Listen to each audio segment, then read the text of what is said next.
Hello, everyone. Nathaniel Gavronski here from the Metropolitan Republican Club in New York City. Very, very few times in my life has it been a sad day to have to raise the Iowa flag. As you know, whenever I do videos, I try to put the flags up that represent the topic that I'm discussing. Today is going to be about the two service members from Iowa that were killed in Palmyra in Syria during a routine patrol to fight and to eliminate terrorist threats. But more than just these two, which I'll talk about in a minute, but Iowa has a long legacy of military service and great contributions to this country. And I want to discuss a little bit about those. So I want to say that these are just two names in a very long history. And their memory, along with the memory of so many others that have given the ultimate sacrifice, should be remembered. And it's really hard because I have several friends that have been in the military who have also been injured, and thankfully they have returned home. But I know a few people whose loved ones haven't returned, and it's very difficult to discuss things like this because I've worked a lot in Iowa with different organizations, not only in Iowa but also nationally, that deal with veterans and veteran services and memorials to our fallen. And to have two of them from so close to a state that I've called home for a very long time, it hits harder. So the two service members that were actually killed out of the five that were struck from the attack is William Nathaniel Howard. He went by Nathaniel, and then Nate Howard, and then Edgar Torres. These were the two Iowa service members that were killed. Now, the press conference was supposed to release the names of the other three was postponed, and those names have not been released yet, probably because they haven't been able to notify everyone of the family, all the ones that they need them to notify. Two of the ones that were injured but not killed, I guess the injuries were pretty minor and they've already been released. The other person had much more serious injuries, but is going to pull through and is going to be okay, relatively speaking. But, these are just two in a long line of Iowa legacy. Prior to this, in 2011, Terry L. Pasker was killed in Afghanistan. He was, most recently, was the last person from the Iowa National Guard that was killed. But if you look at the history of Iowa and its military service to the country, you can see that Iowa has played a large role and have given up a large number of its sons and daughters to the greater good and trying to protect freedom and liberty, not just for Americans, but in many cases for people all over the world.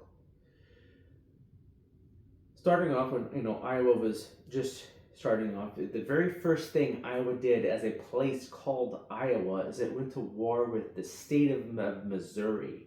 Iowa just recently becoming a territory broken off from Wisconsin because Wisconsin left Burlington and fled up to Madison because the Missourians invaded. Van Buren, president at the time, sent one of the former governors of Ohio to Iowa, named Lucas, to deal with this problem. Lucas, who won the Toledo War with Michigan, was a good choice. But the very first thing that the people in a place called Iowa did was defend their territory, setting up pickets, fighting off one of the most powerful and wealthiest states in the country. Missouri was an absolute powerhouse with complete control of the Mississippi and the Missouri River, and had a lot of, St. Louis was the capital of the Midwest, basically, and a lot of commerce all had to go through St. Louis. So Missouri had a large, powerful military and was seeking out additional tax revenue in Iowa. Well, Iowa won that. Very few years later, during the Bleeding Kansas saga, when Kansas was given the ability to choose if it was going to be a free state or a slave state, It was people from Iowa that traveled to Kansas to vote for it to become a free state. Missouri traveled there to try to make it into a slave state. So if you ever travel through Kansas and start seeing all these towns that sound familiar and have towns that are named in Iowa, that's because the people who named those towns were from Iowa. And Iowans won. The state of Kansas came into the Union as a free state. Leading up further into the Civil War, Iowa again went to war specifically with the state of Missouri. The Show Me State got showed up by the state of Iowa because very quickly after the conflict started, the Iowa units were able to defeat two specific Missouri generals, Price and Marmaduke. Price was actually a former governor. Marmaduke would end up becoming governor later on. But these two victories actually kept Missouri from being able to fully secede to the Confederacy and actually made it stay loyal to the North. Many of the counties named in Iowa are named after battles of the Mexican-American War when James K. Polk was president. Iowans were involved. The War of 1812 hit Iowa.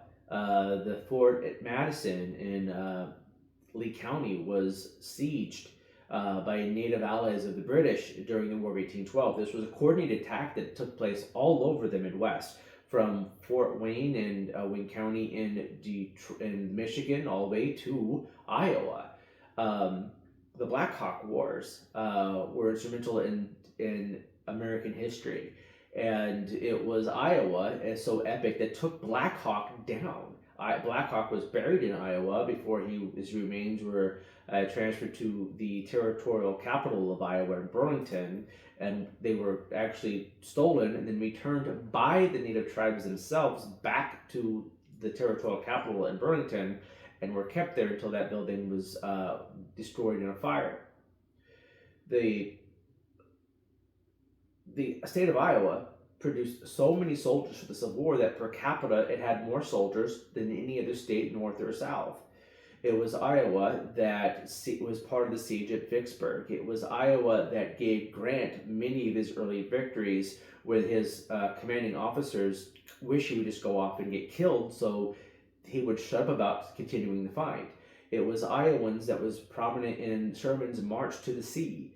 If you look at, if you go to the Iowa State Capitol, you go to the Secretary of State's office, you're going to see a giant painting of a guy on horseback. This guy is named Dodge. He's on horseback in the forefront of a picture that most people think the building in the background is the U.S. Capitol. It is not. It is actual Grant's tomb here in New York City, which was, up until the 1920s, a much larger tourist attraction than the Statue of Liberty was.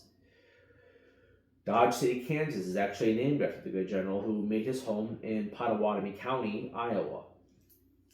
The Transcontinental Railroad actually officially started in Pottawatomie County in Council Bluffs.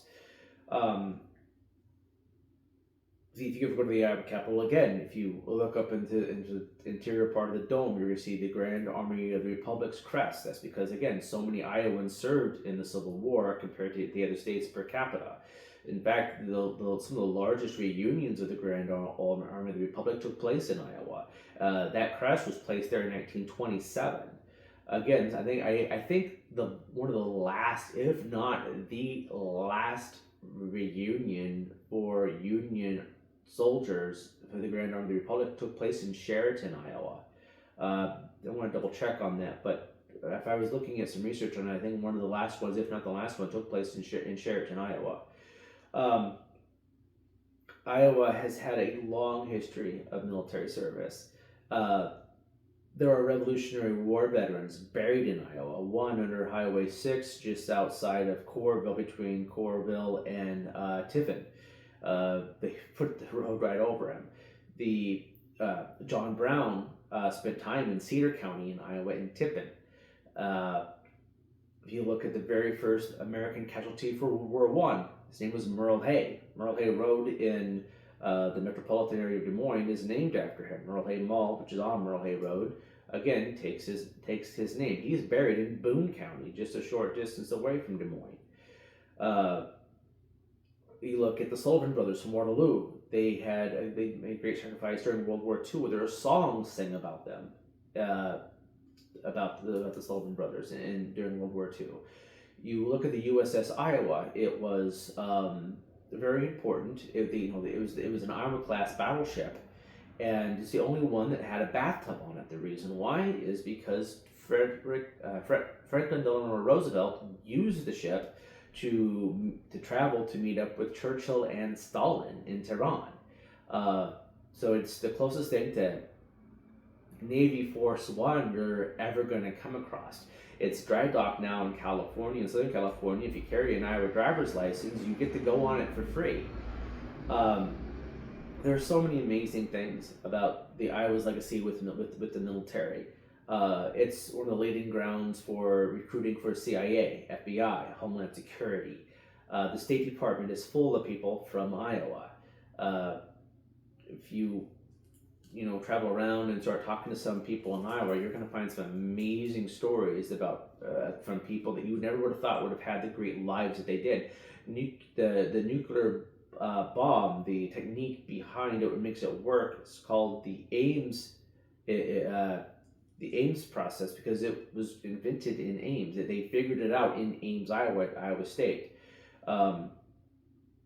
Hubert Hoover, who was born in West Branch, Iowa, right after World War One, and then he became president. And after World War II, Truman sent him again out, but he saved the world from starvation twice. A guy from Iowa. It's one of the reasons why the Borlaug's World Food Prize also is in Iowa. Iowa is able to feed the world more times than one, all by itself. The only state that can outproduce Iowa agriculturally is California, with 3 times the territory and 10 times the population.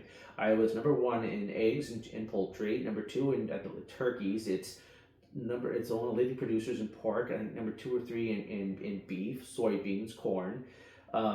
It's one of the leading places for insurance and finance. And coming out of New York City right now, there's a lot of things going on in Iowa, and more things are showing up in Iowa and leaving New York City every single day. Iowa's got one of the fastest growing manufacturing. It's not a flyover state. It's a state that gets things done, and that's where these people were from. You look at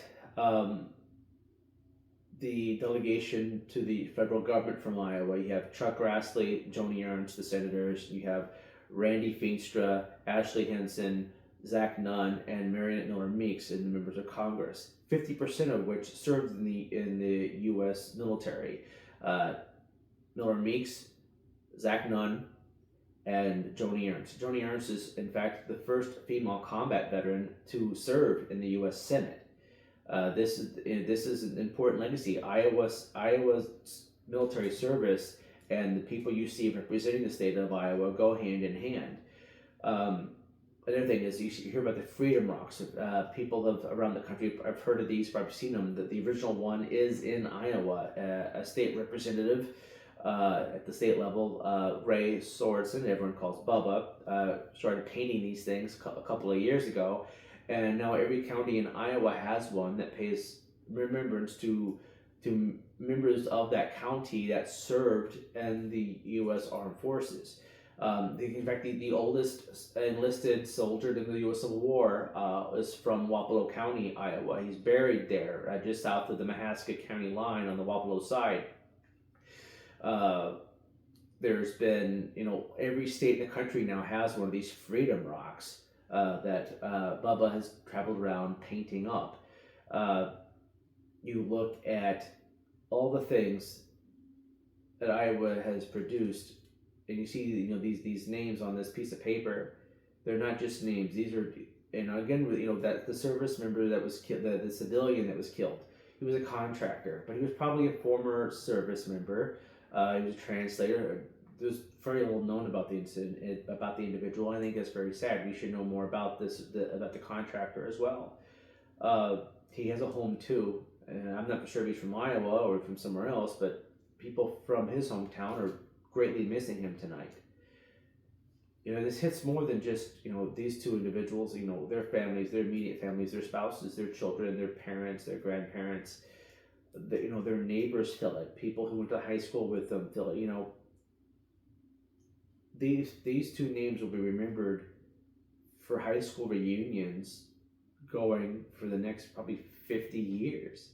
People who remember them, when I went to high school with him. I went to high school with him. Yeah, I knew him in high school.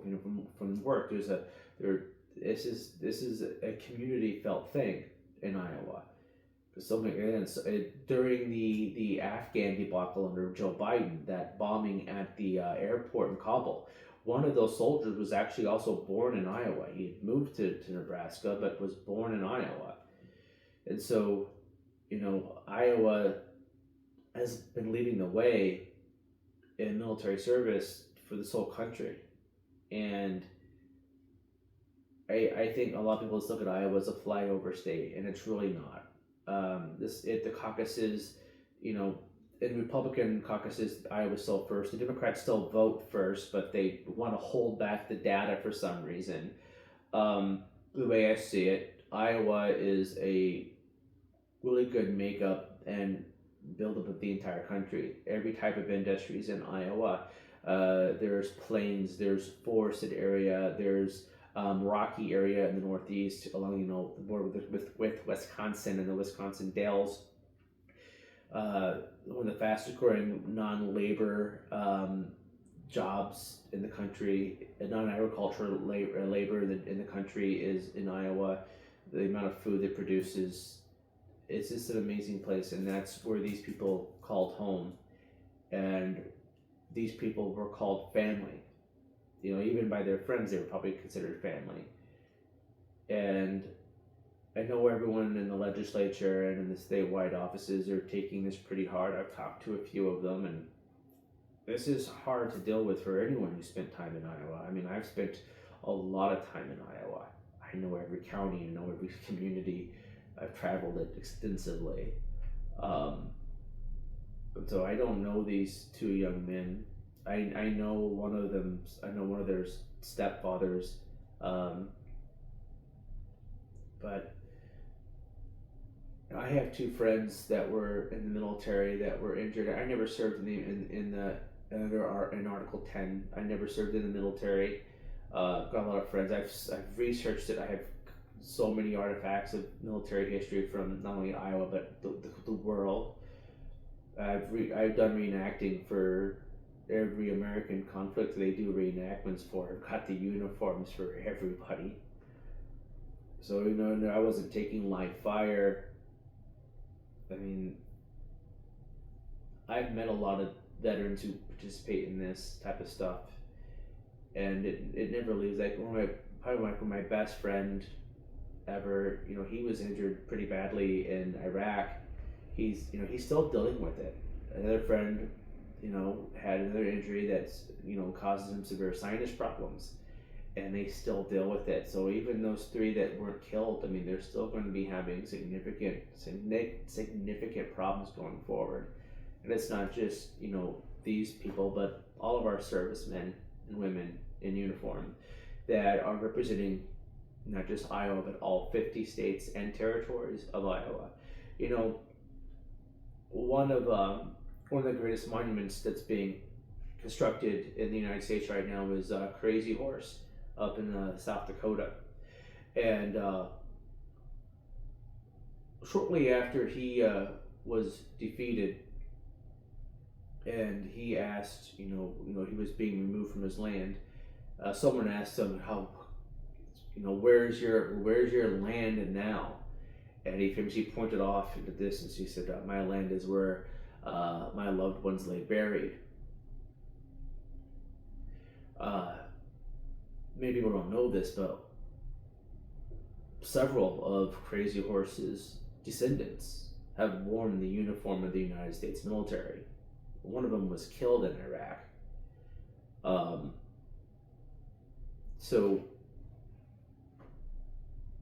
I mean, there's just a lot, and I hear all this rhetoric about service members traveling in different countries. We shouldn't be there. But this war on terror is not over. They're not going to stop. We can see this with what happened in Australia. Uh, there's also been attacks in other parts of the country where people were being attacked by people who carry the same beliefs that of ISIS. As far as, is Syria really our friend? Is this guy in charge of Syria really our friend? I don't think so. I think he wants to stay in power, and in order to stay in power, you can't piss off the people who could easily take you out. So I think he's going to play the part he needs to play um, until he gets sick of them, I guess. But our soldiers need to be where they are. They need to be supported. They need to be reminded that we are thankful for their service. Because if we just abandon these places, like we abandoned Afghanistan, we don't improve. We don't get better. The U.S. isn't safer. It becomes a larger pot of places where they can train radicals who can then spread radical beliefs through the internet to people all over the world. And people who aren't even from Afghanistan can be trained and influenced by the Taliban in Afghanistan. And many of them are. And it's those people that are now reaching out and trying to kill Americans or Australians or really anyone else. They just, in Germany, they had just was able to stop a terrorist attack using a car that run people down in a Christmas market. This isn't going to be a video about immigration, but it is going to be a video about why we need to be in these places. We don't need to abandon Syria. We should not have abandoned Afghanistan. I think that we probably should have reviewed our actions in withdrawing from Iraq, because ISIS was born out of the destabilization that happened after the Iraq War, the second one. And regardless on what your beliefs are, if America caused some of these problems, or if America just makes it worse, we have a responsibility, same with every other freedom-loving country in the world. This includes the UK, that I think struggles with this, and Australia, that I also think struggles with this, that we need to put pressure and we need to prevent these ideologies from this radicalized part of the world from being able to spread. The only way you're going to be able to do that is by keeping pressure on them, preventing them from being able to spread their hate, being able to prevent them from training others, from constantly killing and wounding and maiming innocent people, not only around the world, but close to their homes, close by to close proximity to where these terrorist cells operate. These two Iowans gave their life for a much greater thing than just themselves. The idea that humans should not be forced to live under constant threat of death because they don't believe the same things as someone wants them to believe. That people are not forced to live in ways that some tyrant in a cave wants them to. People should have life, liberty, they should have happiness for whatever way they see fit, as long as that doesn't include maiming and murdering other people. These two Iowans gave their life for that idea. We should all support them, support their families, and support places that bring up some of the greatest freedom fighters the world has ever seen. So, with that very heavy heart, I want to say thank you for your service to not just the members of the Iowa National Guard, but to every person who currently wearing the uniform, protecting this nation and nations abroad from the absolute terror that wishes to destroy our way of life. So thank you all very much. Have a good night.